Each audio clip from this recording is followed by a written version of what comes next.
Padre bendito, en el nombre de Jesús, te damos las gracias porque tú eres fiel y verdadero, porque tú eres misericordioso y puro, porque tú eres nuestro amigo y nuestro Salvador, nuestro Señor y nuestro bello y hermoso reposo.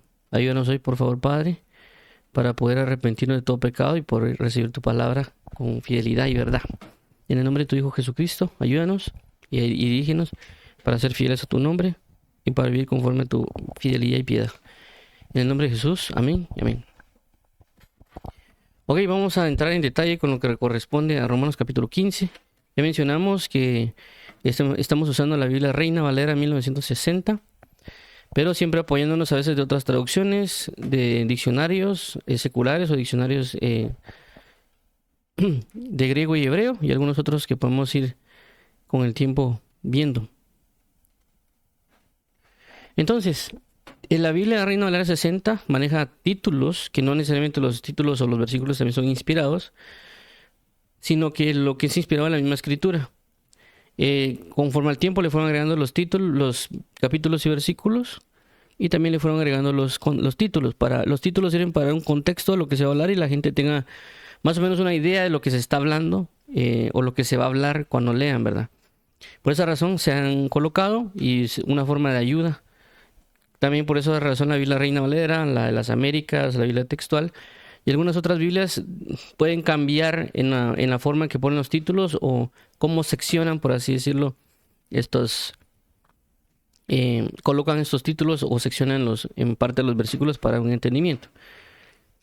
En este caso nosotros, por tomar la Biblia Reina Valera, tenemos estas tres secciones. Del versículo 1 al 6, que son los débiles en la fe, versículo 7 al 21, que es el Evangelio de los Gentiles, y el versículo 22 al 33, que es Pablo se propone ir a Roma. Actualmente estamos acá, del versículo 7 al 21, y prácticamente lo que vamos a leer y luego vamos a comentar. Entonces el ejercicio, como ya mencionamos, es leer del 7 al 21, luego regresar para poder comenzar a comentar. Comenzaríamos a comentar actualmente del 17 en adelante. Entonces vamos a comenzar a leer. Como ya mencionamos, nos tocaría que es el Evangelio de los Gentiles, Romanos capítulo 15, el 7 al 21. Dice de la siguiente manera. Versículo 7. Por tanto, recibíos los unos a los otros, como también Cristo nos recibió para gloria de Dios. 8.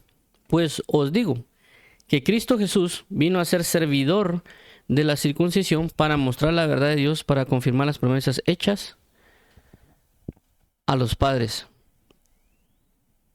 9. Y para que los gentiles glorifiquen a Dios por su misericordia, como está escrito. Por tanto, yo te confesaré entre los gentiles y cantaré a tu nombre.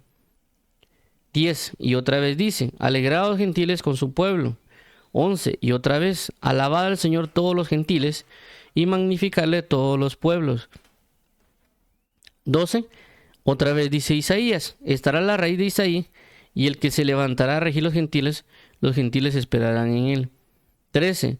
Y el Dios de esperanza os llene de todo gozo y paz en el creer, para que abundéis en esperanza por el poder del Espíritu Santo. 14.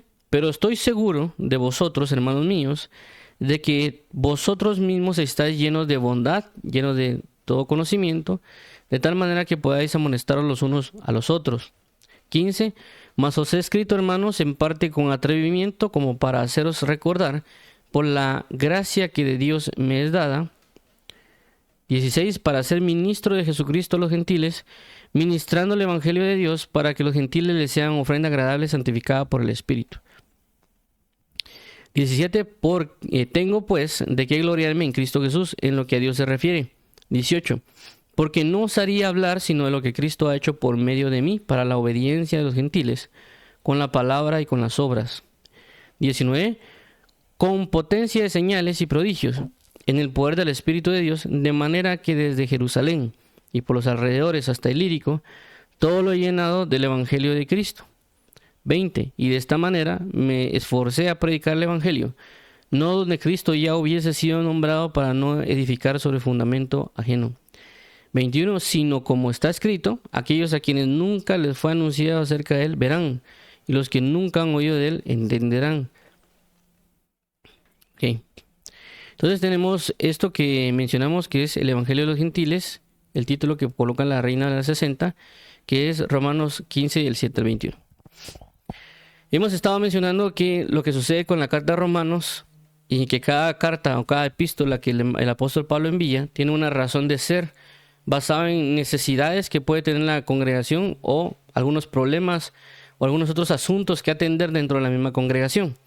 Y que claramente el medio que en ese momento estaba para poder brindar eso era el medio escrito. En este caso, lo que corresponde a las epístolas, que prácticamente son una variación de las epístolas romanas, solo que estas son epístolas por la forma, la estructura y por el contenido, ya relacionadas como un género literario propio del evangelio, ¿verdad? Algo así como lo que son los evangelios es un género literario, y también las epístolas paulinas ya se convirtió, o las epístolas que dejó en la Biblia ya se volvió como un género literario, por así llamarlo, propio, aunque de alguna manera tal vez tuvieron ciertas bases o cierto contexto por ejemplo, en las epístolas romanas.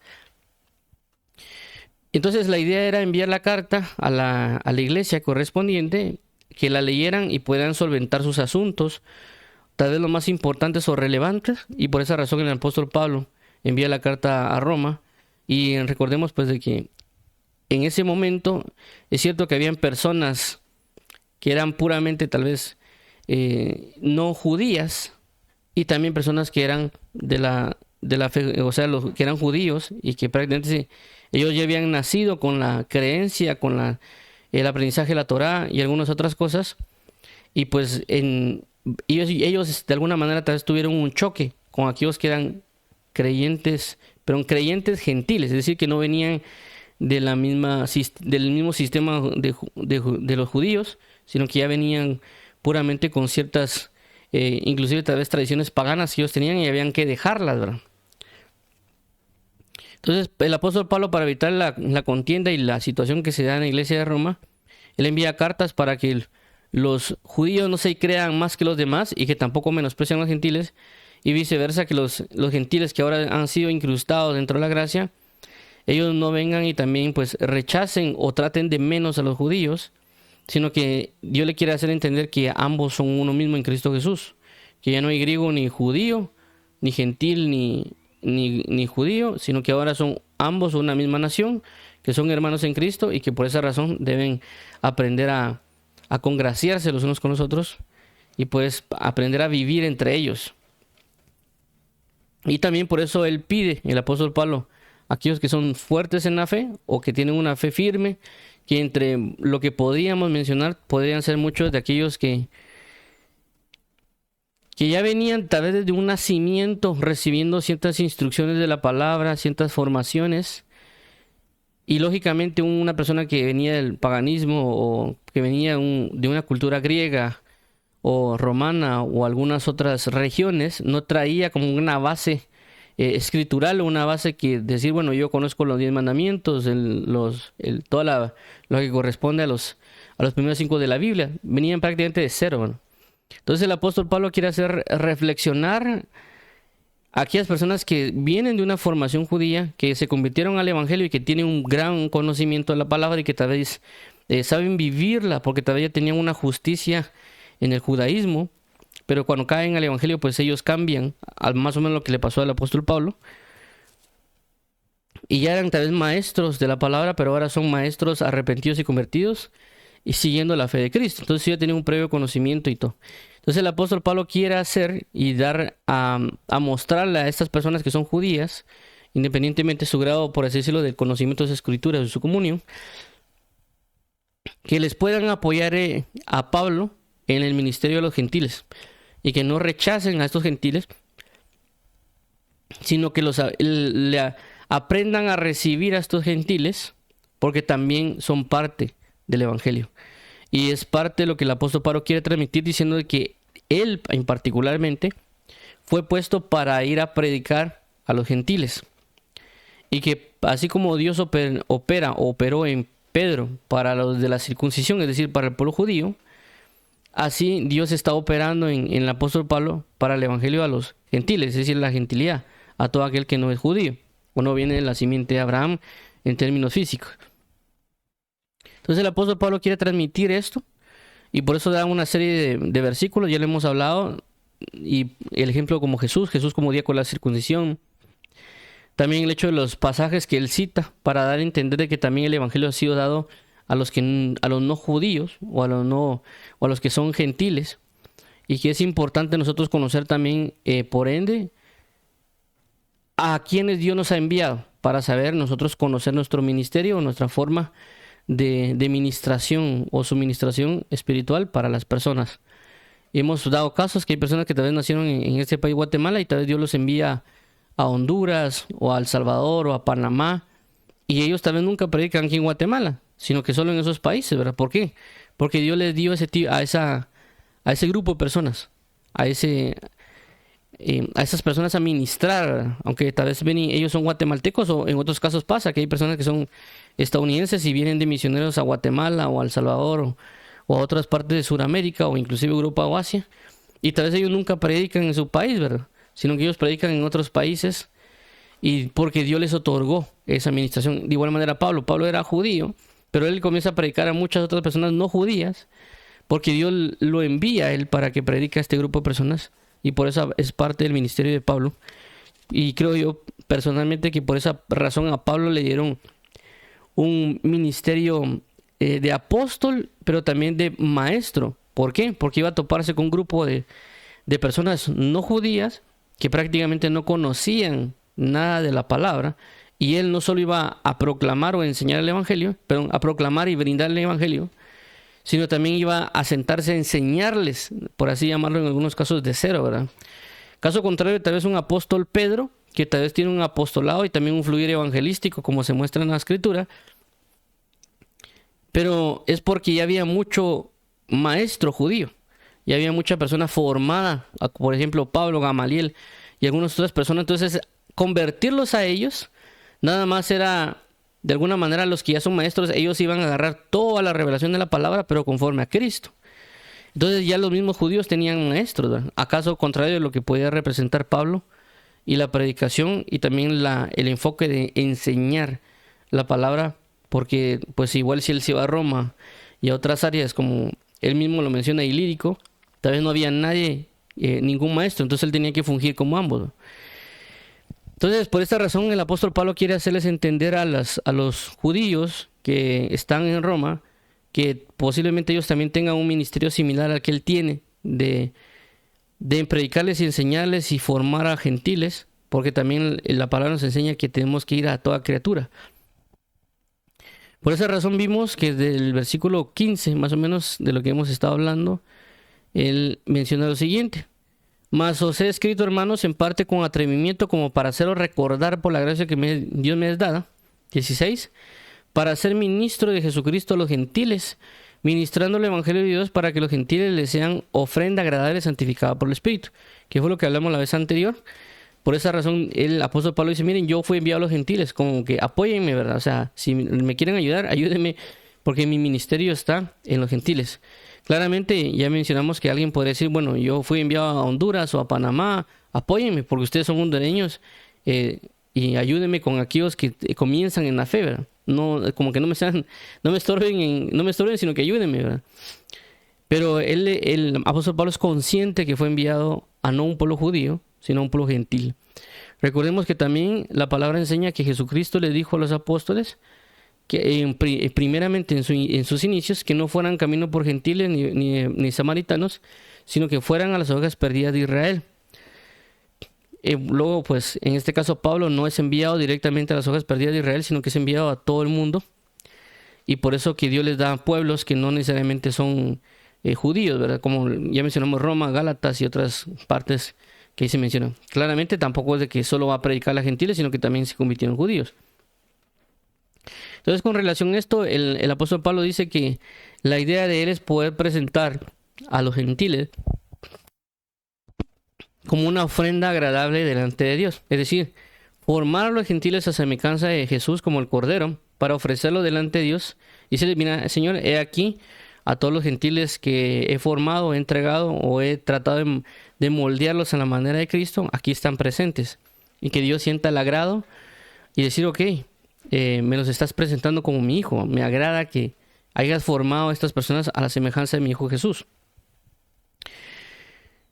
Y en este punto luego de mencionar lo siguiente: tengo pues de qué gloriarme en Cristo Jesús en lo que a Dios se refiere. 18, porque no osaría hablar sino de lo que Cristo ha hecho por medio de mí para la obediencia a los gentiles, con la palabra y con las obras.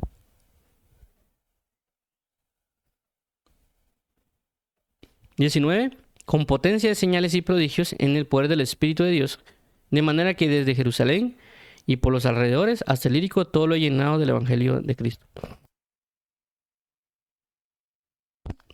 Entonces, si nos damos cuenta, el apóstol Pablo quiere entender de que él no se va a gloriar de sí mismo, decir, mire, yo tuve la capacidad de hacer todo esto, o jactarse de alguna manera de lo que él ha logrado, que podría decir es con mis fuerzas, con me levanto temprano, que yo esto y que yo lo otro, y que él poder de alguna manera, como se dice a veces, meterse en la carne y dar gloria de sí mismo, como en otro caso lo da él para poder defender su ministerio, cuando prácticamente le dice, miren, si es conforme a la carne, si es conforme a lo que es fuera de Cristo, yo he sido fariseo de fariseos y he adelantado a muchos de mis contemporáneos. Es decir, yo tuve la capacidad de lograr mucho más que ellos por mi esfuerzo, por así llamarlo, como lo podría haber dicho el apóstol Pablo en su momento, por referirse, ustedes me han obligado a yo meterme en la carne, es decir, porque posiblemente decían, no, es que Pablo, a ver, de plano es menos que los apóstoles, es menos que esto. Entonces el apóstol Pablo tuvo que decir, miren, pues yo tengo una capacidad humanamente, fuera de Cristo, de alguna manera, lograr esto. Ya no digamos en Cristo Jesús.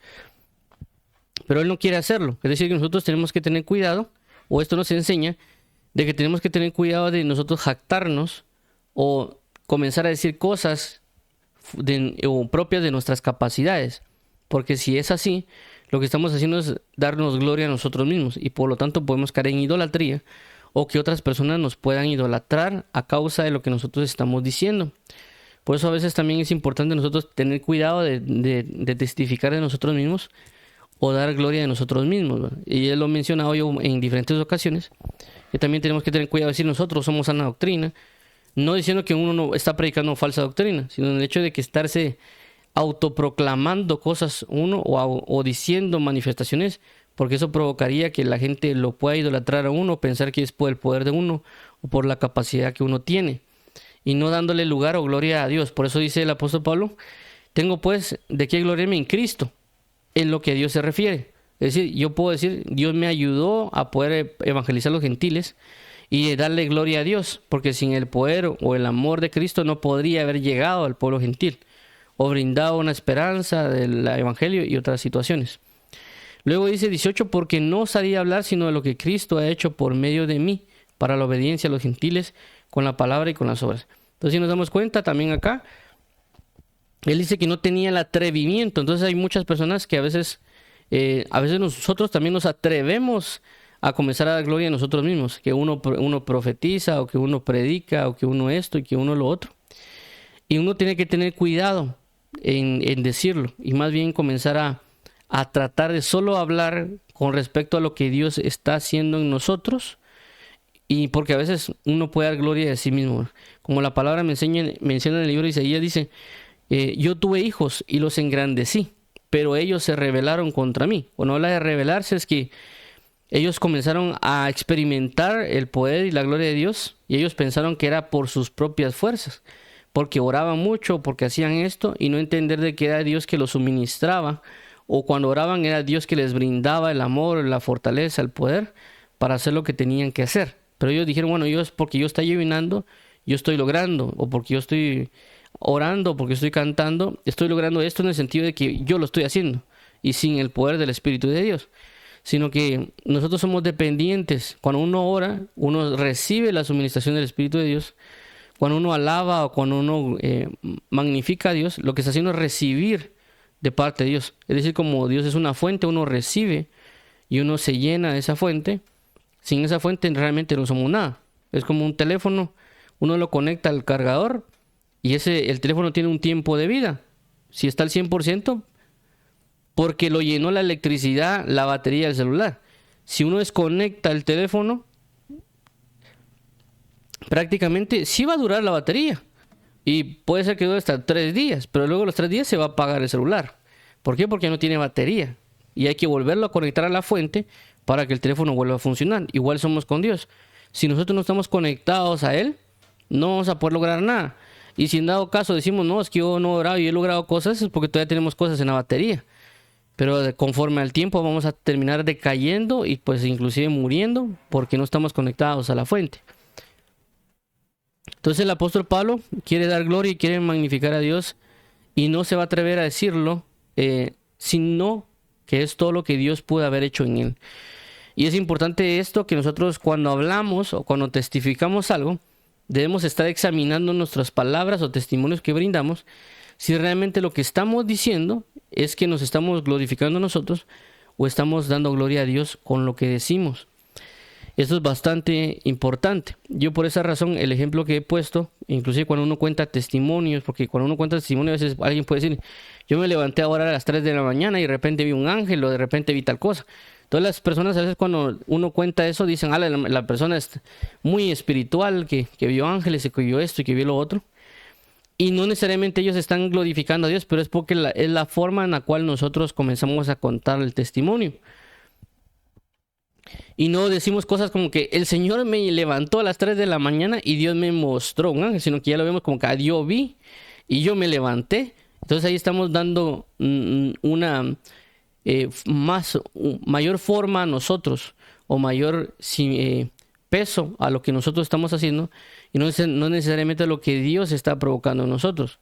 O por ejemplo, por su misericordia Dios me permitió ver esto.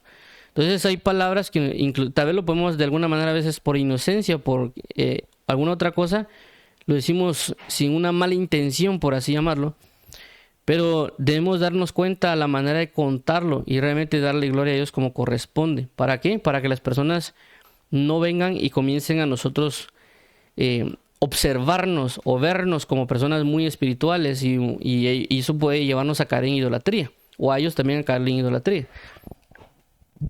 En el caso particular del ejemplo que me ha gustado tomar para poder indicar lo relevante cuando uno cuenta un testimonio o decir lo que Dios ha hecho, es el caso de los serafines.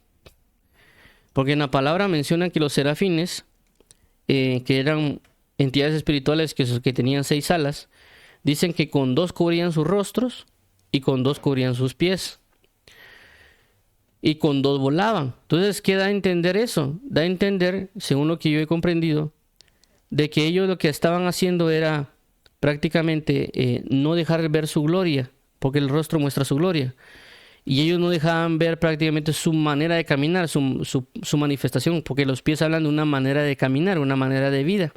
Entonces ellos no estaban dando lugar a su manera de caminar o no estaban dando lugar a que vieran la gloria de ellos, porque ellos tenían una gloria, sino que la idea de cubrirse el rostro y sus pies era para que la gente no se sorprendiera de ellos, sino que se sorprendiera de la gloria de Dios, porque en ese pasaje de Ezequiel, de Isaías, muestra que estaba alguien sentado en el trono y que ellos cubrían sus rostros y sus pies y mostraban al que estaba en el trono. Entonces no podíamos verlos a ellos, pero sí podíamos ver a Dios.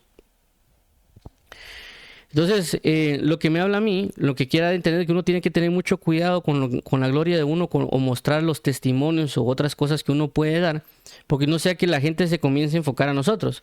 Porque si ellos mostraran su rostro y mostraran sus pies, estos seres, tal vez nosotros nos quedáramos más entretenidos o más sorprendidos de lo que en ellos puede haber y desenfocarnos de lo que está en el trono. Inclusive aún así, cuando vemos en esas historias que muestra que cubrían y que tenían 6 alas, a veces uno en ese escenario se enfoca más en esos seres que estaban alabando día y noche diciendo santo, santo, santo, y que tenían cubiertos los rostros y los pies, y olvidamos al que está sentado en el trono. De igual manera pasa con Ezequiel. A las personas se quedan ahí prácticamente muy enfrascadas en lo que pueden ser esos querubines con 4 rostros y otras cuestiones que habla, que tenía ojos por dentro y por fuera, y se olvidan del que está sentado en el trono. De igual manera es cuando nosotros contamos un testimonio. Tratar de resaltar y relucir a Cristo de lo que ha hecho, porque las personas muy fácilmente pueden confundirnos y ver más de lo que, eso fue lo que hizo el hermano, y no necesariamente lo que Dios hizo en el hermano. Entonces uno tiene que tener cuidado cuando uno cuenta un testimonio o da lugar a algo para dar a entender realmente que fue Dios y que operó en uno y que no fue necesariamente nosotros con nuestro propio poder. Por eso también menciona un pasaje de la palabra que dice: no a nosotros, oh Jehová, no a nosotros, sino a tu nombre sea la gloria, por tu misericordia, por tu fidelidad. Porque tú nos has hecho, y no nosotros a nosotros mismos. Entonces eso es bastante importante que lo consideremos. Estos ejemplos también se puede ver en el caso de Moisés, que Moisés, a causa de no glorificarle a Dios, fue castigado con no entrar a Canaán. Cuando viene Moisés y le dice a Moisés: Moisés, ve y háblale a la peña para que saque agua. Lo que va a hacer Moisés, por el enojo, le pega a la peña, sí sale agua, y todos tal vez se quedaron sorprendidos de lo que hizo Moisés, pero realmente no glorificó a Dios a la hora de serlo obediente. Y por lo tanto viene Dios y lo saca de Canaán por la desobediencia que cometió y por glorificarse a sí mismo. También en el caso vemos que hay otro, en el libro de Hechos, cuando un rey prácticamente le comienzan a decir: tú es voz de Dios y no de hombre. Y en ese momento dice: por no darle la gloria a Dios, por él hacerse semejante a Dios, prácticamente lo mata un ángel. En el caso también de Nabucodonosor, cuando Nabucodonosor da su testimonio, él menciona claramente de que él le revela un sueño. Daniel le dice que glorifique a Dios y que acepte a Dios y que sepa que Dios es Dios. Él, cuando termina el año de ese tiempo que le habían dado para que se arrepintiera, él claramente menciona, cuando ve al imperio y estaba prácticamente en un lugar alto, dijo: ¿acaso no está la gran Babilonia, la cual yo he logrado alcanzar y yo he magnificado, yo he construido con mis propias manos? Y de repente dice Dios: ha sido juzgado y ha sido hallado culpable, y de repente le da un corazón de bestia. Y él prácticamente comienza a comportar como animal. A los 7 años Dios lo restaura, pero fue porque él entendió de que Dios era Dios, y por eso él testifica en el libro de Daniel en una forma de carta o de testimonio a muchos pueblos acerca de lo que Dios había hecho en él. Entonces, a lo que voy es de que por eso el apóstol Pablo no se atrevía a no mencionar algo que no fuera para glorificar el nombre de Dios. Uno, porque él es digno realmente de toda gloria, honra, honor y poder. Y lo otro es porque si uno no ha entendido eso, debe saber de que si uno se quiere robar la gloria de Dios, va a tener consecuencias. Y por eso es de que él no se atreve o no osa hacer más sino dar testimonio de lo que Dios ha hecho, para que las personas crean el evangelio, y también él para cuidarse de no dar un mal paso y pues termine mal. Entre todo esto hay algo bien importante también a mencionar, lo que el apóstol Pablo hace.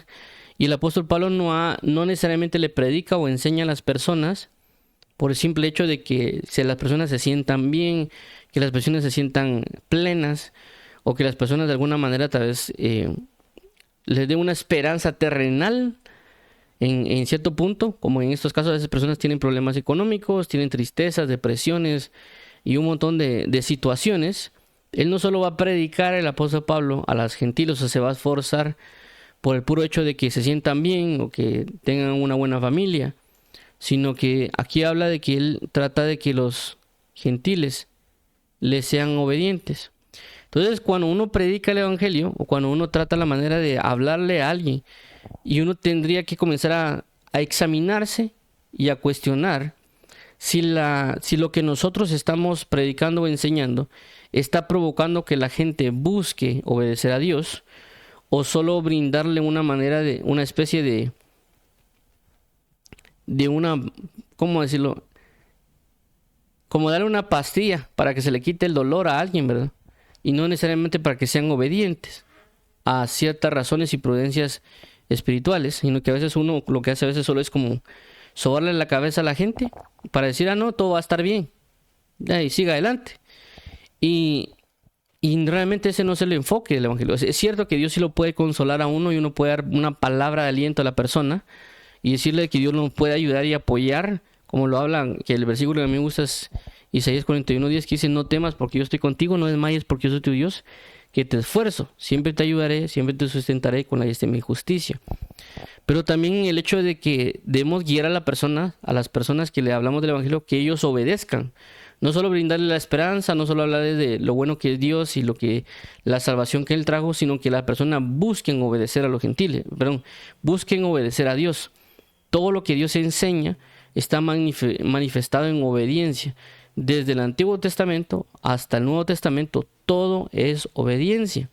Inclusive cuando la palabra enseña acerca de la fe en sí mismo implica obediencia. No significa solo creer a lo que yo quiera y que así se haga lo que yo creo, sino que obediencia es que lo que Dios dice, creer a lo que Él dice y obedecer a lo que Él dice. Por eso es la importancia de la fe. Entonces, fe, así como obedecer, ambas van relacionadas a obediencia. A hacer lo que Dios está diciendo. Cuando uno hace lo que Dios nos dice, terminamos teniendo el gozo o las manifestaciones de amor y de plenitud que realmente Él tiene. Inclusive muchos de los problemas que nosotros tenemos en ciertas ocasiones es a causa de nuestra desobediencia. Y a veces le vamos a reclamar a Dios de que por qué nos pasó esto y lo otro. Y uno claramente nos podría decir, mira, fuiste desobediente, lo que pasó son consecuencias de tu desobediencia y por eso te está pasando esto. Yo aquí estoy para ayudarte, pero necesito que seas obediente. Si vuelves a hacer lo que hiciste, van a venir las mismas consecuencias. Entonces Dios, cuando nos habla, la idea que Él busca es de que busquemos serle obedientes. Dios lo que necesita es de que nosotros creamos en Él y que lo obedezcamos. La misma palabra promete y dice de que si nosotros creemos en Él, si nosotros somos obedientes a Él, Él nos haría estar en paz incluso con nuestros enemigos. Eso es lo que la palabra de Dios nos da a conocer. Dice que si fuéramos obedientes, en un momento Dios destruiría a todos nuestros enemigos y todos nuestros adversarios a causa de la obediencia. Entonces la idea del evangelio no es solo decirle a la gente que va a estar bien, no solo decirle a la gente de que Dios lo puede prosperar, porque realmente no ese es el punto. El punto es de que la persona sea obediente a Dios. La persona entienda de que a causa de no haberle sido obediente a Dios, han traído la gran cantidad de problemas que ha tenido. Y que por eso Dios nos busca dar una nueva vida. Y esa nueva vida va a implicar ser obedientes a la verdad. Ser obedientes al amor. Es decir, si el amor me dice ve y perdona, yo tengo que ir a perdonar. Si el amor me dice ve y ama a tu enemigo, yo tengo que amar a mi enemigo. Si el amor me dice ve y ama a Dios, yo tengo que ir a amar a Dios. Recordemos de que cuando uno acepta a Jesús como Señor y Salvador, la palabra Señor ya implica un servicio y obediencia. Porque cuando decimos de que alguien es nuestro Señor, es de que nosotros le somos obedientes a la palabra de este Señor. Si nosotros no obedecemos al Señor, el Señor nos va a castigar. ¿Por qué? Porque nosotros fuimos comprados. Por eso cuando uno acepta a Jesús como Señor, uno acepta que Dios lo compró con precio de sangre en la cruz. Y al decir que yo te voy a servir a ti, es decir, que yo me estoy dando toda mi obediencia a Dios. Entonces aquí no necesariamente es el hecho de un trato entre amigos, en que yo te apoyo y tú me apoyas, sino que aquí es el hecho de que cuando yo acepto a Jesús, yo me rindo a Dios en serle obediente. Yo digo, Señor, te voy a obedecer por muchas implicaciones, como ya mencioné, que a veces mucho de lo que nosotros, conceptos, entendimientos, reglas y un montón de cosas que nosotros tenemos, que eso nos ha causado problemas, es porque no hemos sido obedientes a la verdad. Hemos sido obedientes al engaño, a la ira, a la contienda y a todo eso. Y ya no debemos seguir siendo obedientes a todo eso. Y lo que nos va a librar de todo es siendo obedientes a la verdad. Entonces la idea de que nosotros de alguna manera prediquemos, enseñemos, hablemos, es para que la gente sea obediente a Dios. Para que todos busquemos la obediencia a Dios de una manera perfecta. No solo a manera de que ya sí yo soy obediente, leo la Biblia, sino realmente de una manera perfecta. Eso lo menciona también el apóstol Pablo en una de sus cartas. Dice, estando dispuestos a castigar toda desobediencia cuando vuestra obediencia sea perfecta. Entonces la idea de Dios es que nosotros busquemos la obediencia. Eso también lo habla el libro de Hechos, capítulo 6, versículo 4, si no mal recuerdo, cuando los apóstoles dicen que es necesario que perseveremos en la oración y en el ministerio de la palabra. Porque luego de eso, en el versículo 7, dice de que a causa de que los apóstoles se enfocaron en la oración y ministerio de la palabra, sucedieron tres cosas. Uno, dice que ellos fueron, la palabra de Dios creció en ellos. Dos, que dice que el número de discípulos se multiplicó grandemente. Y tres, que los sacerdotes fueron obedientes a Dios. Entonces, esto nos da a entender y nos aclara a nosotros de que nosotros debemos ser obedientes a Dios, que el hecho de la oración y la lectura nos va a llevar a una obediencia a Dios. Si nosotros dejamos de orar, si dejamos de leer, vamos a tener una pérdida en obediencia. ¿Por qué? Porque la oración y la lectura nos llenan y nos hablan por espíritu y entendimiento para que seamos obedientes a Dios. Van a haber otros problemas que no vienen a causa de desobediencia, sino que simple y sencillamente por ser obedientes a Dios, el enemigo va a buscar que dejemos esa obediencia. Por lo tanto, nos mete problemas y un montón de situaciones para que uno asimile y diga, bueno, le estoy siendo obediente a Dios, pero no me pasa nada bueno, y uno se eche para atrás. Por esa razón tenemos que tener bien entendido a la hora de hablarle a la persona la magnitud del Evangelio. Que el Evangelio es prácticamente, si no obedecemos a Dios, tenemos nada más una condenación eterna y una obediencia a tinieblas. Es decir, no tenemos de otra. O servimos a la luz o servimos a las tinieblas. Lastimosamente, hay muchas personas que prefieren servir a las tinieblas porque ven de una manera temporal un agrado o un placer o un deleite, sin entender las consecuencias eternas que esto va a implicar. En el caso de estar en Jesús y a veces ser obedientes, el enemigo va a echarnos todo encima, porque también el enemigo sabe lo que puede representar estar en la gloria de Dios, porque ya estuvo. Entonces la idea es de que nosotros entremos en una conciencia de lo que la Biblia enseña como el siglo venidero. Es decir, no este siglo, no esta manera, no ese sistema que se va a concluir o acabar en un tiempo corto. Y de que la lucha y la constancia y tal vez el enfoque constante de obedecer a Dios, aunque a nosotros nos cueste y nos duela, e inclusive ser rechazados, mal opinados hacia nuestras vidas o que murmuren a nosotros, que todo eso es temporal y que realmente nuestra vista está puesta en la vida venidera o en el siglo venidero y no necesariamente en esta tierra. Por eso el apóstol Pablo en Romanos 8:18 dice: por tanto, tengo por cierto que las aflicciones del tiempo presente no son nada comparado con la gloria que nosotros ha de ser revelada o manifestada. Por esa razón también Jesús logró soportar todo para enfocarse en la obediencia a Dios Padre. Por eso también la Escritura dice que por cuanto padeció, aprendió lo que era la obediencia. Pero también en Hebreos 12:2 dice: puesto los ojos en Jesús, el autor y consumador de la fe, que por el gozo puesto delante de él, soportó la cruz y menospreció el oprobio y se sentó a la diestra del trono de Dios. Es decir, que a través nosotros de entender que hay una gloria más grande, que hay una revelación y un gozo en eternidad, todo eso nos va a ayudar a soportar todas las calamidades y enfatizar y enfocarnos en la obediencia. Por lo tanto, vamos a tener galardón cumplido cuando estemos en la presencia de Dios Padre. Y por eso que el enemigo va a atacar nuestra obediencia. Y por eso el Evangelio, en algunos casos, la persona no predica sobre el hecho de obedecer a Dios, sino ver a Dios como que fuera una despensa o que fuera una persona que solo soluciona problemas en términos de que te lo soluciona y te puedes ir a tu casa y puedes ir viviendo como tú quieras. Y eso no es así. El hecho de Dios decirnos que nos arrepintamos es el hecho de decir: miren, ustedes dejen de ser obediente al pecado, a la ira, a la contienda, a la soberbia, al egoísmo, a la hechicería, a la fornicación. Dejen de ser obedientes a ellos. Esa obediencia a ellos les está ocasionando lo que actualmente están padeciendo.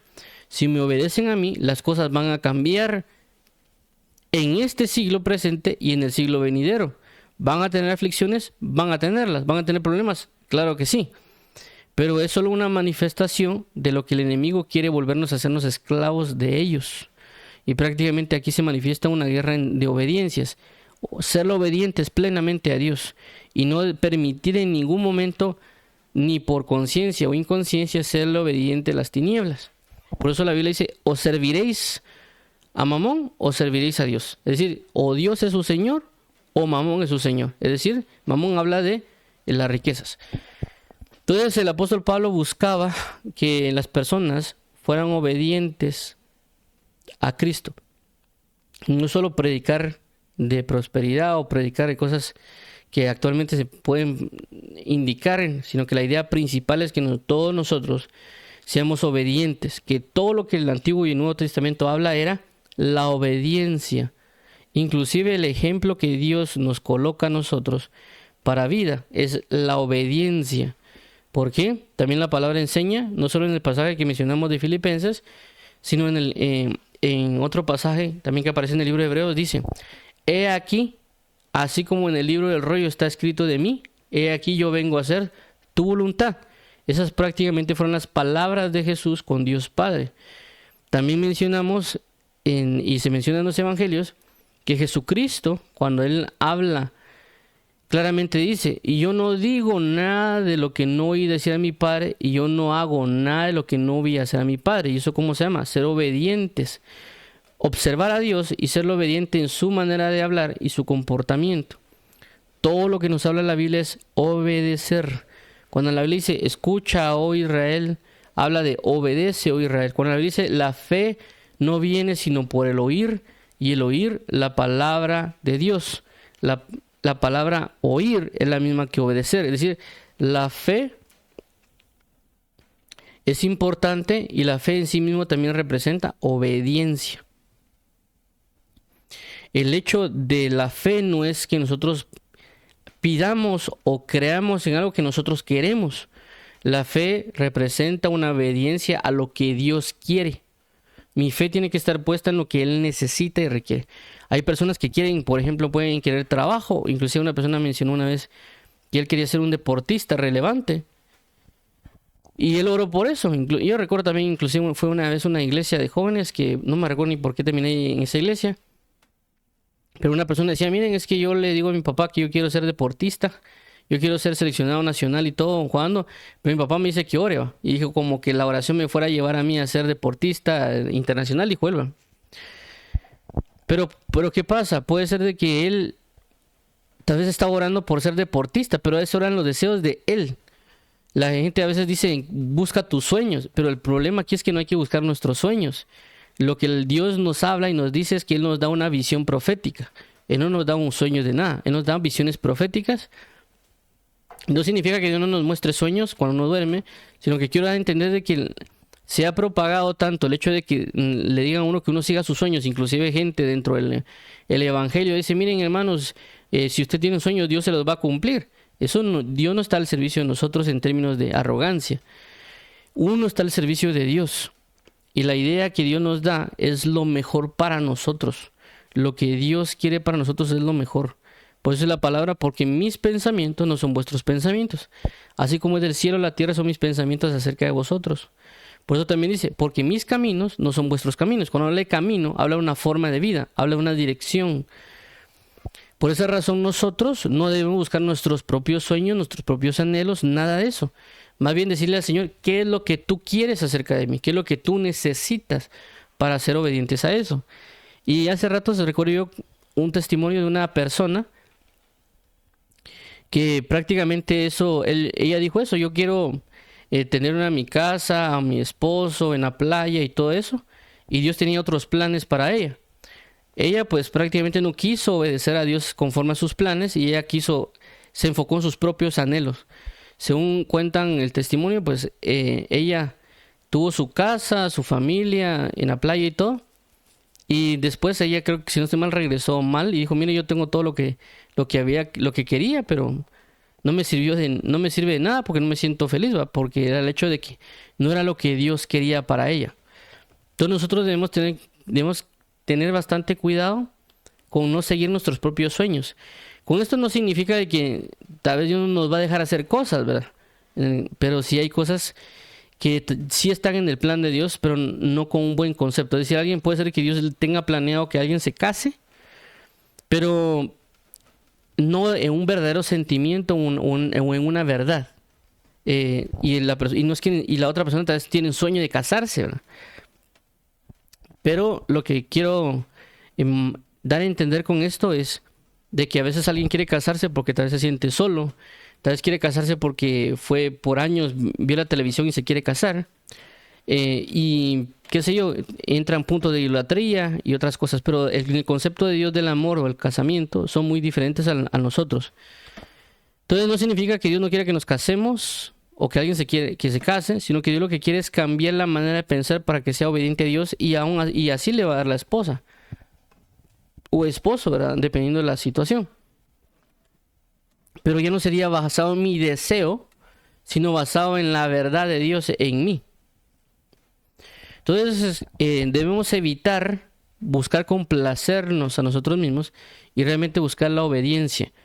Y por consecuencia, cuando prediquemos y hablemos acerca de Dios, vamos a hablar que las personas busquen obedecer a Dios, que realmente es una de las cosas más bellas y que a veces cuesta, pero hasta cuando uno ya lo logra cumplir, uno percibe la satisfacción que es obedecer a Dios. Y todo lo que Dios puede provocar en una causa de ser obediente. En el proceso hay problemas y consecuencias porque uno está en la lucha de esto es lo que yo creo que se debe hacer o por la preocupación esto es lo que yo debería hacer. Y tal vez Dios le dice a uno, no es nada de eso. Y uno tiene que enfocarse en obedecerle. Y tal vez pueden pasar hasta meses en lo que Dios le pueda dar una respuesta o que Dios nos diga algo. Pero es lo mejor en esperar en Él. Entonces es mejor preguntarle y saber qué hacer y ministrar a las personas o hablarles, indicarles que lo mejor que pueden hacer es obedecer a Dios, porque a eso fuimos llamados, a una obediencia absoluta hacia Él y para Él. Y por lo tanto eso nos tiene que guiar a quitarnos todo aquello que nos impida obedecerle o que nos impida vivir conforme a lo que Él necesita. Y por esa obediencia, pues por esa razón tenemos que constantemente entrar en oración y en el ministerio de la palabra. Entonces vamos a dejar aquí el tema, de los comentarios de hoy con relación al versículo 17 y 18. La próxima semana vamos a tocar pues también lo que corresponde al 18 y 19, ya que tenemos que también hablar acerca de esto, de lo que es, dice que Él convenció a las personas para que fuesen a la obediencia, no solo con palabra, sino también con obras. Eso lo comentaríamos la semana que viene con respecto a las palabras y las obras, de cómo Dios nos puede enviar. Y también las otras cositas que menciona en el versículo 19. Entonces vamos a orar para finalizar, siguiendo las palabras que nos ha dado Dios en nuestros corazones, para hacerle obedientes, para cambiar nuestra manera de pensar, para vivir conforme a la palabra de verdad y seguir adelante. Padre bendito, en el nombre de Jesús, te damos las gracias porque tú eres fiel y verdadero, que tú eres nuestro pastor, apóstol y amigo, tú eres nuestro amado y Señor. Ayúdanos hoy, por favor, Padre, a recibir tu palabra, a no testificar de nosotros o no dar relevancia a lo que nosotros podemos hacer o hemos hecho. Más bien, Padre, permítenos poder tener la capacidad de glorificarte en todo tiempo y dar testimonio de ti, para que no sea o indicar que nosotros por nuestra propia fuerza poder logramos algo, sino que realmente fue por la gracia, por el amor o por tu suministración en nosotros para glorificar tu nombre. Te damos las gracias por todo lo que has hecho y harás. En el nombre de tu amado Hijo Jesucristo, ayúdanos a ser obedientes a la verdad, díganos a ser obedientes a la palabra, díganos a buscarte eternamente y para siempre, y ayúdanos por favor a hacer las cosas por ti, para ti, y además brindarle a las personas la palabra de verdad conforme a la obediencia a la fe, conforme a la obediencia a la misericordia tuya, obediencia a la palabra, obediencia a todo lo que tú seas y harás. No se trata solo de tener tratos contigo, sino que realmente es entender que tenemos que serte obedientes en cada parte de nuestro ser, en espíritu, en mi cuerpo. En el nombre de Jesús, amén. Amén. Para las personas que quieren aceptar a Jesús como Señor y Salvador, vamos a orar también. Amado Padre y Pastor, pedimos en el nombre de tu Hijo Jesucristo que nos ayudes a serte fieles, a caminar conforme a tu verdad. Hemos creído que Jesús es Señor, hemos creído que tú lo resucitaste de entre los muertos y creemos que tú nos ayudarás a caminar conforme a tu verdad, conforme a tu misericordia. Mas ayúdanos, Padre, porque entendemos que vendrán pruebas y dificultades a causa de creer en ti, porque el enemigo no estará contento. Por esa razón pedimos que tú nos dirijas, nos encamines, nos fortalezcas y nos ayudes, porque tu palabra dice que hay que esforzarnos por entrar por la puerta estrecha. Así que por favor, Padre, ten misericordia y pide a nosotros y trae restauración a nuestra familia y casa. Gracias por tomarnos por hijos y ayúdanos, por favor, Padre eterno, en el nombre de Jesús, amén.